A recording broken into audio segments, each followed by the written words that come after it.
In this second hour of On Air with Tony Sweet, we have the lovely and talented Miss Zendaya.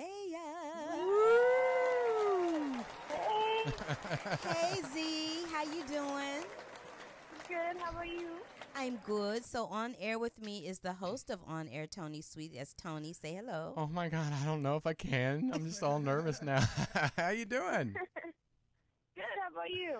I'm good. Thank you so much for taking the time and giving us a call. I mean, I have mom and daughter here, TV mom and daughter. It's exciting to hear you guys together here on the show.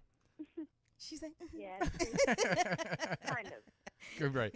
Does she scold you like a mama sometimes?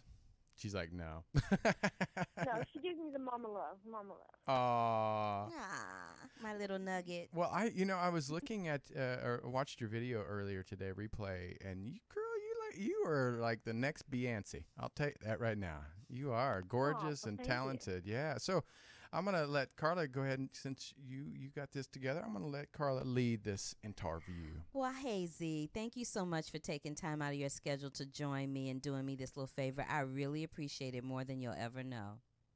Of course. So for people that aren't familiar with Shake It Up or you, let's talk about how you came from Oakland to LA and how you came to the attention of Shake It Up. Well, I kind of got started. I've always been, like an actress, a singer, whatever. Just in my community, it was really, really, basic, simple community theater programs or whatever I could be involved in that, had to do with the arts. My mom, she worked at the California Shakespeare Theater, so ever since I was, a little baby, I've been around Shakespeare, and that's where I was kind of introduced to it. And I was one of those like weird 8-year-olds that was obsessed with Shakespeare.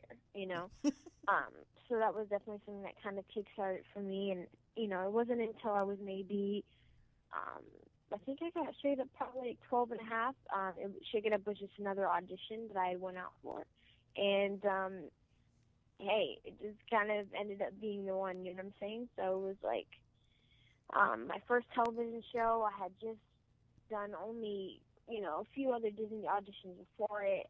I wasn't really, that experienced in anything else. I was one of those new faces, but I came out there, hungry and ready to really kind of take over when I got over to LA. I just really, really, I had my eyes set on what I wanted, and I was ready to go in there and work hard to get it. And I ended up getting my show in like 6 months.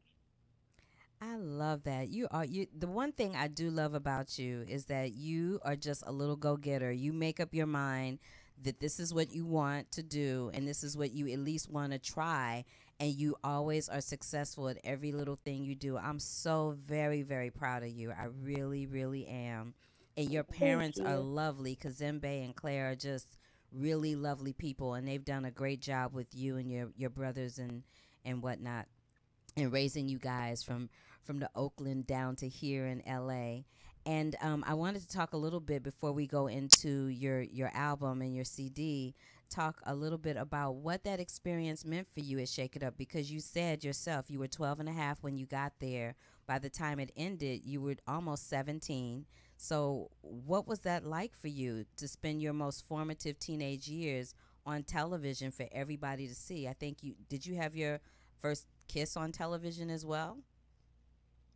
Well, I think, being on television or being a kid, I feel like there's no better place to do it than, where I was. I was surrounded with people I cared about that were young and, were doing the same things that I was doing. And, we all were going through it together. I definitely, wasn't alone. It wasn't, like I'm the only kid. We were all kids together. And we were surrounded with people who wanted us to succeed and wanted us to do well. And, we learned so much being on that set. You don't just learn, obviously how to act, but you're learning all kinds of things about, production and what it takes to create a show. And you're learning about, work ethic. You're learning about way more than just, being a comedian, or I guess you could say. There's so much more life lessons that came from that show, and I feel like, I'm very proud of it. it, was something I look back on and I'm like, wow, I did that many episodes for that many years, and it was great, and I'm very proud of it, and I'm very proud of, like how it ended. So, it's a positive experience. Do you think in the future you might want to embark upon going back into television and maybe playing around with some directing or choreography? I think, of course, I think if I were to ever do something, I think I'd want to be like a producer. You know what I mean? Good for Because, you, girl. sitting back and figuring out, like, how to make things work, and I think that's definitely, being in the industry so young and figuring that out already is something that's, like, definitely up my alley. I probably, it probably won't, but, you never know what the future holds for me. So. Yes. So let's just take it from there on to Dancing with the Stars. So you were the runner-up on Dancing with the Stars. So proud of you. I was happy to be able to be there and support you a few times for that. We gave you some applause. Yeah. And sing.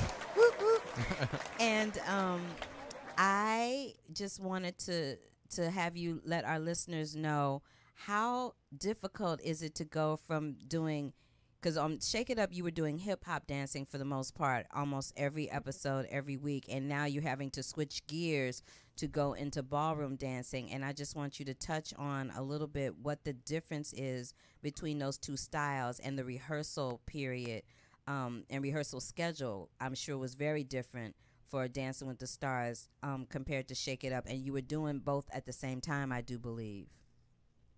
Yeah, it was the hardest thing I've ever done in my life. I think, people don't realize how physically, mentally demanding it is. It takes a lot out of you because, especially for me, not only at the same time was I doing all this, craziness with Dancing with the Stars, but I was still a student. I still had to go to school, which is something that, the other contestants didn't have to do with. I was still working within parameters and things like that, and that's not easy to switch from, doing history to all of a sudden doing a cha-cha. When everybody else got to sleep in and go to work, or if everybody else got to go to work and then sleep in earlier, I'm up all day. I'm up all day. So I think that was, definitely one thing that was hard, and a lot of people, given that I had that quote unquote dance background, people assumed either I would do well or do bad. You know what I'm saying? Oh, she's young, she won't be able to handle it, or oh, she has a dance background, she has an unfair advantage. And really, the way I put it to people was kind of like, if you have a rap competition, like a freestyle rap competition, and a singer is in that rap competition, does that singer get an advantage over the other contestants because they're a singer? Absolutely not, because that singer is not a rapper. And that singer cannot rap. That's not what they do, you know what I'm saying? So Right. I'm a hip-hop dancer. I don't point my toes, and I don't, you know what I mean? That's not part of my job description necessarily. Right. So, that was one thing that people just assumed, and, that's why I had to prove to them, what I could do, and Well, you how proved hard it. I had to work to get there. You proved it, honey. I have a question. Listening to you, first of all, you make me feel like I'm way behind in life right now, because at 17 you've already programmed so much in your head of what you want and that you don't want to do, and what you want to do, but going through that, you're saying when going to school and that's a lot of stress and pressure on anybody. What do you do when you get that extra stress to calm yourself down, or just say it's going to be okay? I mean, is there somebody there that just says, Zendaya, you're going to do it, or do you have your own technique to get you through that moment? Honestly, I'm the most chill person, never stress too much about anything, and so it has to be something really big and really crazy for me to stress over, for me to be worried about. And that's when my family steps in. That's when I have 3,000 brothers and sisters, really just keeping it real with me and keeping it honest and keeping me, nice and, I don't know how to explain it, but everybody kind of has that moments where they kind of freak out or they're overdoing it. And it's, we all kind of do that, Oh, and yeah. especially for me, if something's kind of bad, in my head, it's like the most disastrous, worst possible thing to ever happen on the planet, because I'm a perfectionist, and if one little thing goes wrong, I'm like, oh my gosh, the world's over. You know what I'm saying? So, But I always say so through, they through. always keep things in their perspective. Definitely. But I think as a perfectionist, a lot of there's certain things I'm a perfectionist at myself. But I think sometimes being able to be a perfectionist is finding the flaws that could be corrected. So I think we don't really consider it a flaw. It's just thinking, okay, that didn't work, so let's make it better this way. So I think Exactly. yeah, It's a blessing and a curse. yeah, of course, yeah. And I'm thankful for Carla for having you on today, because you have so many kids and young people and teenagers and young men and women out there that just love you, and there's adults out there that have fell in love with you on Dancing with the Stars. In fact, when I posted, there's many people said she should have won. She should have won. Yeah, she should have won. But I'll say it for her. She should have won. but All right, that's right. but that what is that, not pressure, but that advantage of knowing that you can persuade, that you can motivate, that you can show those people out there that doesn't matter of an age, it doesn't matter of or whatever you are, or wherever you come from, that you can make it, you can do what you need to do to make things happen for yourself. What do you do to prep yourself, and what to present yourself to these people? I mean, I think, that is a responsibility, or something that very few people are, given the blessing of having. You know what I'm saying? And I think it's always about what you do with it. I think there's a reason why I was put in this position. And obviously, something that I believe is, if you're not enhancing people's lives in a positive way with what you do, then why are you doing it? I'm not just one of those kids that's just like, hey, I want to do this to be famous. Absolutely not. There's reasons to why I do it. I feel like I put in this position to be a positive influence in kids' lives that are younger than me. I feel like we're sometimes in a lack of, just people showing them good things in media, period, just to see. And sometimes I feel like parents miss that too. And there's, again, it's the parents' job to teach and raise properly, but there's only so much you can do. You know what I mean? So let's teach your kids, then they're out, and there's media and there's crazy stuff that you can't, shelter them from. And I just try to make that as possible, as positive as possible. Cool. You're very inspirational, like Tony said, and so I want to talk about your book, your debut book. I can't talk. Your debut book, Between You and Me: How to Rock Your Tween Years with Style and Confidence. Speaking of confidence, so just talk to me a little bit about your book, how it came about, what it's about, who we know is geared toward tweens.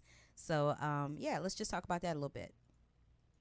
Well, my book is called Between You and Me, but it's basically, it's a tween advice book. I feel like, being a tween, it's an awkward middle age. You're not a teenager yet, but you're not a kid. It's just, things are kind of weird, lots of changes going on. And for me, I just wanted to kind of help others transition kind of a lot more smooth, and just kind of offer my advice from like a real big sister perspective about real things, and I, it's sometimes hard when, advice books to 12-year-olds are written from an adult, how it's not easy for an adult to quite, I think, recollect what it's like to be 12, and especially nowadays, there's so much other factors,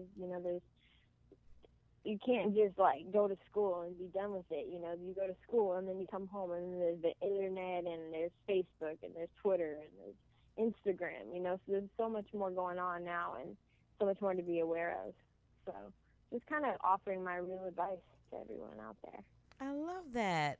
And Z, I know that I would walk into Target or Target, as I like to call it, and I would see your little pretty face on some little, posters with a clothing line that was inspired by Shake It Up. Did you have anything to do with designing that line? We didn't, but it comes from like our characters' clothes, so it is inspired by, you know, our characters on the show. Okay. And I also know that you had a little endorsement where you were featured in an ad for Dr. Dre Beats along with Lil Wayne and LeBron James. And I wanted you to talk about what that experience was like. Did you get to meet them, or were you shot separately? I was shot separately from a lot of those people. I did get to meet Azalea Banks, which is very cool. But you know, that was fun because, you know, I think it was just, it's, you know, being involved with Beats is a great thing, you know, because they have so much connect to, you know, all things related to, you know, pop culture. You know, if you see how many, you know, superstars are in that one commercial, it's like, so I felt pretty cool being like probably the youngest and probably the only Disney star to ever do that. So I felt Cool. pretty cool. You're like, I love that. And I wanted to ask a little question about Val Chmerkovskiy. Did I say that right? It was close enough. Yeah. It was close enough. He was so much older than you, but you stood your ground and you held it up and you like made him work just as hard as you were working. And I just wanted to know if that difference in y'all's age ever came into play or made it difficult sometimes with you learning the routines for the show. It really didn't, honestly, because in my head, I'm like older than him. You know? So, you know, truthfully, you know, like we were eye to eye all the time, and we were always pushing each other to work harder and, you know, and to be better. And we both have that same exact mindset. And I think, you know, I was lucky enough to have that kind of partner that I had that connection with, and, you know, that bond where we're like, we're going to get it and we're making this happen. You know what I'm saying? And like, there were times where you know, he would get too stressed out, and I'd have to sit him down and be like, you know, tell me, Val, you know, why are you stressed out? Let's talk about this. You know what I mean? You turned into his therapist. I felt older than him, and there were times where he was definitely older than me, and I, you know, was acting like a little 16-year-old and trying to make him laugh and stuff, you know, when the mood got harsh because I didn't get a move right and, you know, stuff like that. So I love that. Y'all sound like y'all had a real good time. I'm glad to hear that. Carla, I'm starting to fall in love with her. She's just amazing. Let me just tell you something about Z. She was always on set when I was there. The few times I was there, she was always a consummate professional. She always knew her lines. She always hit her marks. She never had when you were talking about, you know, tweens and teens and all the dramas and things that most people have when they're that age. Most people have acne. Most people have hair drama. Zendaya ain't never had no bad hair day, as far as I can tell. I ain't never seen a pimple anywhere on her face, you know, unless I need a magnifying glass to look it up. I'm just saying. So it was, you know, she was real. It was my pleasure to be able to have been put in the position to watch her grow from being a little girl to a young lady. It was really my pleasure to be able to watch that evolve and to watch her go from someone who was 12 and a half that had never, you know, carried a show before to being extremely confident and knowing what she was doing and getting to the point where she just wasn't letting, you know, the directors, okay, say this, stand here, do that. If something didn't feel organic to her or something didn't feel quite right, she had enough common sense to ask a question and say, can I do? Which most children her age or most young girls her age would not have the confidence or the mindset to do. So it was really lovely to watch that whole situation evolve for her, and then to watch her be in her own film, Frenemies, with Bella, your good girl Bella. So have y'all seen each other since the show ended? I have. She went to my album release party and everything, and I still text her and stuff, and you know, like I said, she'll always be my little sister, and I'm always going to be protective over her. So that's sweet. All right, so let's talk about this album, Diva. Yes. Miss Zendaya's actually got me up and danced a little when I heard it. Miss Zendaya's self-titled album, Zendaya. So tell me about how you ended up working with Hollywood Records to pull this off. Well, I finally got a chance to work with Hollywood Records. I went and had a meeting. I told them, my vision. I came in with a plan. I knew exactly what I wanted. I just needed people to help me implement it and make it happen. You know what I'm saying? So I was ready to go. I was ready for it to happen. And, we just went into work and we found records and things that were perfect for me. I wanted to make music that was truly Zendaya, that was going to represent me as an artist, music that was going to separate me, out of the box, that was going to mature me in the right way. There's so many things to think about, and so I had to take it all into consideration and really make something that was going to blow people away. And so we worked hard and we came up with things, but most importantly, I was surrounded with people that was very, very, I guess you could say, understanding of my vision. Like I said, I had a vision, I had a game plan, and I even down to like the pictures or the font or the first division to the first music video. Everything has come from my brain, and I'm just glad that I had people that were like, okay, well, you got the vision, let's make it happen. Cool. Did you write any of the songs on your album? I didn't write any of the songs like by myself. I think any of the songs that I did together with all the producers that I worked with and stuff like that. It was all collaboration. And what was that like for you? Because this is something new for you, songwriting, right? Yeah, songwriting, I write poetry, but I'm not a songwriter, you know what I mean? So I was that one that was like, they'd figure out the verse and then they'd miss that last line. I was like, always come up with the last liner, that was like my good little thing. you would just put that nice little ending on it and that was it. Yeah. Now, have you, in terms of writing the songs, you're writing the lyrics, are you doing any of the actual music, or you're letting them handle that? I have not gotten into that territory yet. I think that that's not easy. No, but it's not. Of course, one day I want to learn all of that and be able to do it myself, but until then, I'm just going to keep learning. And I just want to give you some little advice from, your mama bear. I don't know if we ever had this conversation, but I used to work in the record industry as a publicist. So I told your mama, I know your daddy's listening with you. Hey, Kazimbe. I told your mama that you guys need to, make sure you have some points, because points is how you make money on your records. So when you do your second CD, I'm not sure what your negotiation situation is, and we will discuss that at a later time and date. But make sure that your points are negotiated really well and that you really make an effort to learn how to do a little more writing, because that will result in a more monetary gain for you, and it'll be a little bit more. I am aware. Okay, and it'll be a little bit more. You. Okay, all right. I'm just She's making like, sure I we got you. hear. You know what I'm saying? And that it is, it'll be a different type of creative outlet for you, because you'll find yourself wanting to just jot down every little thing on a napkin, on a magazine cover. You'll just write everything down. Everything that you're feeling will just pour out and somehow materialize itself into a song. Okay? Yeah. Okay. Oh, I heard it from Mama.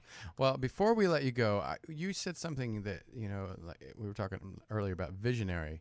What, at 17, I know it's hard to see yourself in the future, but it sounds like you already have a vision. What is your vision for 20 years from now? What do you see yourself? What is it film? Is it television? Is it music? Is it all three? Well, I see myself having, broken the record for most Grammys in one sitting, which is currently held by Michael Jackson. Ooh, yeah. Go ahead, girl. I mean, truthfully, that is, that is one of my, all-time goals. And I think it's important to dream big and go for it and work hard. So why not? You know what I'm saying? And, I think I'm just going to continue to work hard and do the music thing. I definitely want to do movies as well. And, I mean, there's so much I have left to do and so much time I have left to do it. So it's going to be good. Do you have anything else coming up? You're so busy. I can't possibly see how you have anything else that you're going to try to do. Because I'm like, do you sleep? Do you eat? At this moment, just radio touring and promoting the album and stuff. Okay, good. And how can people find you online, darling, your fans? Just my Twitter is at Zendaya. My Instagram is at Zendaya Marie with 2 E's. And everything else is like Zendaya.com. Everything else is just under my name, so it's pretty simple. Okay, and for those people that do not know how to spell my baby's name, is Zendaya, and it's Zendaya, not Zendaya, not Zendaya. That's right. That's why I named my album Zendaya. It's called Zendaya. Just so I get it right. Yeah, Aw. it's called Zendaya. And tell us what your name means, real quick. My name means to give thanks. Oh, we love that. And happy belated birthday. Yes, Boo Boo, happy you. belated birthday. I know. Thank you so much for taking the time to come on and play with us. We really, really appreciate it. You guys can catch Zendaya's self-titled album Zendaya in stores now. Amazon.com, iTunes, all those places should have it. The current single is called Replay. Is there anything else you want to say about that, Z? I think you got it. Okay. Thank you so baby. much. Give your mom and dad a Of hug course, for thank me. you. All Will right. do. Okay. Bye-bye. Bye-bye.